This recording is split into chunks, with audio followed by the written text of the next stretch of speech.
First thing, the truth is not new. It is eternal. It is neither new nor old. It is eternal.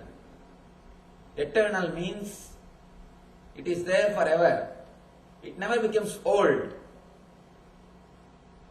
It is never new. Eternal means beyond time. Anything which can be described based on the time, only those things can be said as new or old. Anything new will become old one day.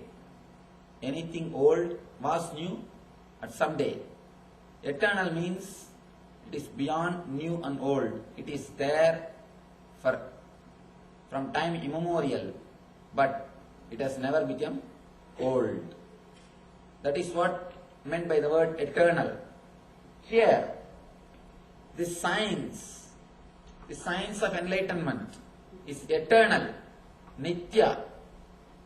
It is neither new nor old. The science which we learnt yesterday, or the science which is going to explain further. Yesterday he gave the first glimpse, the first thing to be understood. That's the first glimpse. If you allow those words to penetrate you, if you open yourself to those words, straight away those words can give you the first glimpse of enlightenment. They can lead you to the first step of ultimate liberation.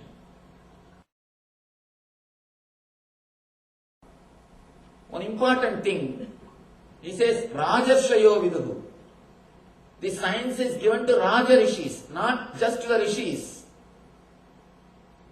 The science which he teaches, yesterday if you would have attended, you know, the science is quantum spirituality, which gives you the material world and spiritual world both. That is why he says, Rajarshayo Viduhu. Just Rishi means he will emphasize only on the inner world, inner space. Just king means he will emphasize only on the outer world, wealth. Here he says, Rajarshayo Viduhu. Evam parampara praptam imam Rajarshayo Viduhu. The science is delivered to the king enlightened masters who are kings. Only they can preserve the science as it is. Be very clear. Only an enlightened person who is king, or king who is enlightened person, can know the totality of spirituality. People again and again ask me, Swamiji, what should we do for poor? Give food and medicine for poor. Serve them. But only a rich man can understand spirituality. Be very clear, I am telling the honest truth. Poor man can understand religion. He can go and beg in front of God, but he can never understand the ultimate spirituality. Only a person who has seen the outer world completely, who knows there is nothing in the outer world, only he can enter into the inner world. Only he can enter into the inner space. If you still have hope about the outer world, you cannot experience the ultimate spirituality. You cannot experience the ultimate enlightenment. Only a king will be utterly frustrated. Only a king will be completely qualified to enter into enlightenment, because he knows there is nothing in the outer space which can fulfill him. He has seen everything. He has seen all possible comforts, all possible sense enjoyments, all possible so-called pleasures. Only he can enter into the spirituality honestly. If somebody who has not experienced the depression of success enters into spirituality, again he will be standing in front of God and begging, God, give me this, give me that. He may be a good religious person. From morning till night he will sit and do all the rituals, but he will never be a spiritual person. There is a very big difference between religious person and spiritual person. When you know God has got Shakti to give whatever you want, your religion starts.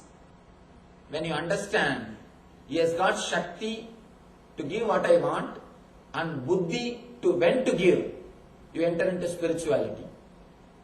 We all believe God has got Shakti to give what we want, but we don't trust He has got Buddhi also to give in the right time. We don't believe that. Only a person who has got Shakti, who trusts that God has got Shakti and Buddhi can enter into the spirituality. Spirituality is ultimate luxury. He says that very ancient science of the ultimate enlightenment or the entering into eternal bliss is today told by me to you because you are my devotee as well as my friend and can therefore understand the transcendental mystery of this science.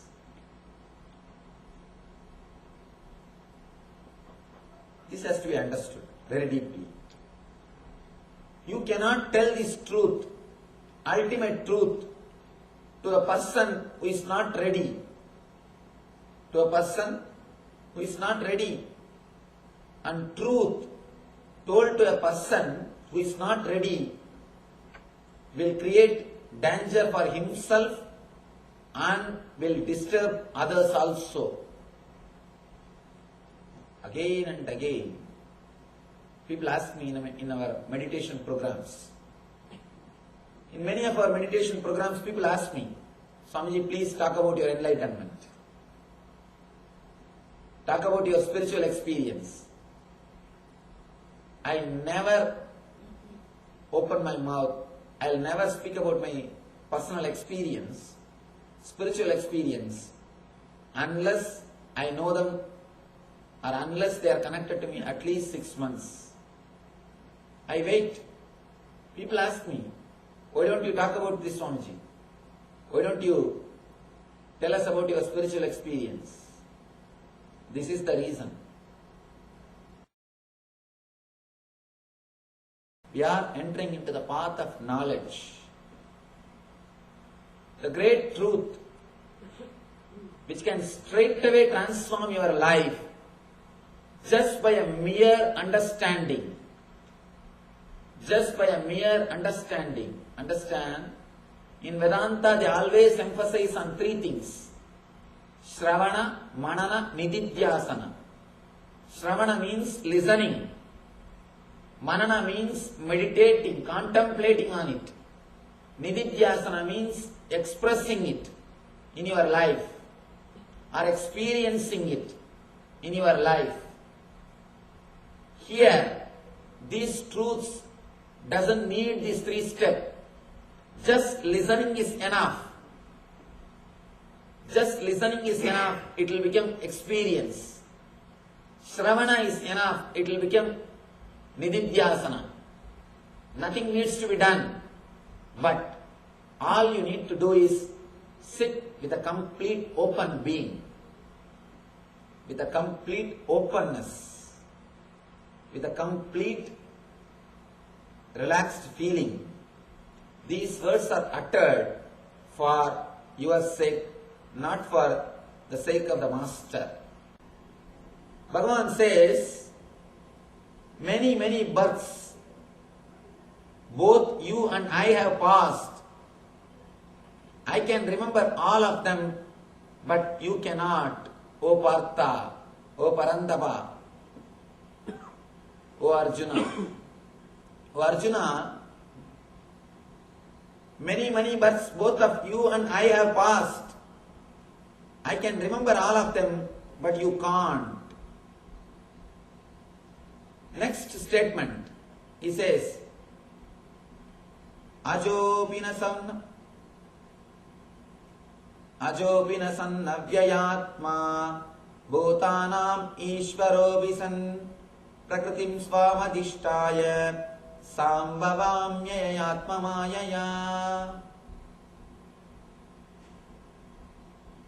Ajopi san avyayatma bhutanam ishvaro visan prakritim svamadhishtaya sambhavami atma mayaya.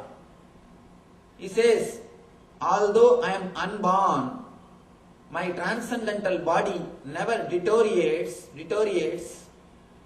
and although I am the Lord of all living entities, I still appear in every millennium in my original transcendental form. He says, although I am unborn and my transcendental body never deteriorates, and although I am the Lord of all living entities, I still appear in every millennium in my original transcendental form.